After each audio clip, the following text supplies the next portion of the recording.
2 Raja-Raja 1. Nabi Elia memberitahukan kematian Ahazia. Sesudah Ahab mati, maka memberontaklah Moab terhadap Israel. Pada suatu hari jatuhlah Ahazia dari kisi-kisi kamar atasnya yang ada di Samaria, lalu menjadi sakit.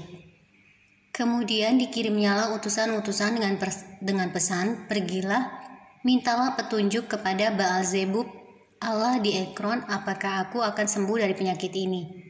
Tetapi berfirmanlah malaikat Tuhan kepada Elia, orang Tisbe itu, "Bangunlah, berangkatlah menemui utusan-utusan Raja Samaria, dan katakan kepada mereka, apakah tidak ada Allah di Israel, sehingga kamu ini pergi untuk meminta petunjuk kepada Baal-zebub, Allah di Ekron. Sebab itu beginilah firman Tuhan, engkau tidak akan bangun lagi dari tempat tidur di mana engkau berbaring, sebab engkau pasti akan mati." Lalu pergilah Elia. Sesudah utusan-utusan itu kembali kepada raja, berkatalah ia kepada mereka, "Mengapa kamu kembali?"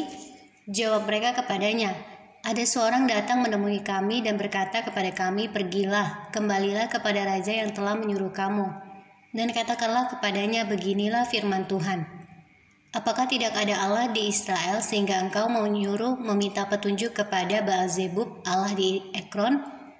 Sebab itu engkau tidak akan bangun lagi dari tempat tidur di mana engkau berbaring, sebab engkau pasti akan mati." Lalu bertanyalah ia kepada mereka, "Bagaimanakah rupa orang yang telah datang menemui kamu itu dan yang mengatakan perkataan ini kepadamu?" Jawab mereka kepadanya, "Seorang yang memakai pakaian bulu dan ikat pinggang, kulit terikat pada pinggangnya."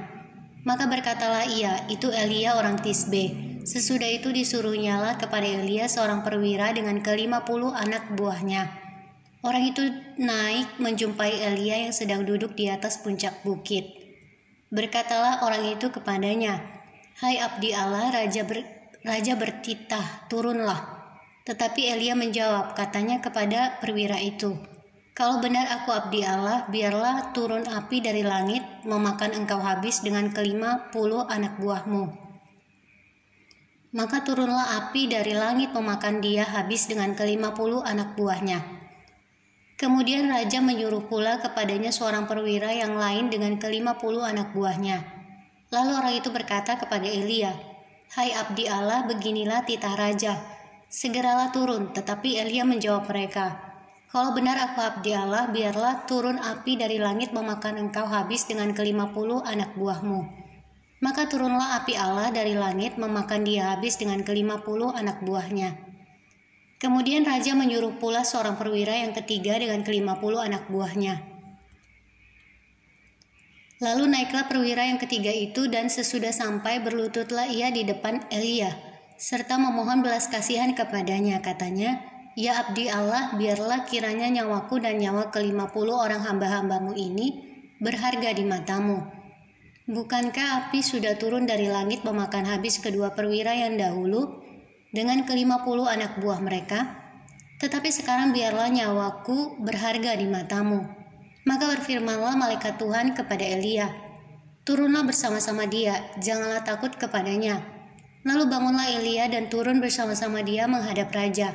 Berkatalah Elia kepada raja, "Beginilah firman Tuhan, oleh karena engkau telah mengirim utusan-utusan untuk meminta petunjuk kepada Baal-zebub, Allah di Ekron, seolah-olah tidak ada Allah di Israel untuk ditanyakan firman-Nya, maka sebab itu engkau tidak akan bangun lagi dari tempat tidur di mana engkau berbaring, sebab engkau pasti akan mati."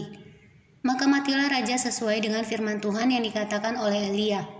Maka Yoram menjadi raja menggantikan dia dalam tahun kedua zaman Yoram bin Yosafat raja Yehuda, sebab Ahazia tidak mempunyai anak laki-laki. Selebihnya dari riwayat Ahazia, apa yang dilakukannya, bukankah semuanya itu tertulis dalam kitab sejarah raja-raja Israel?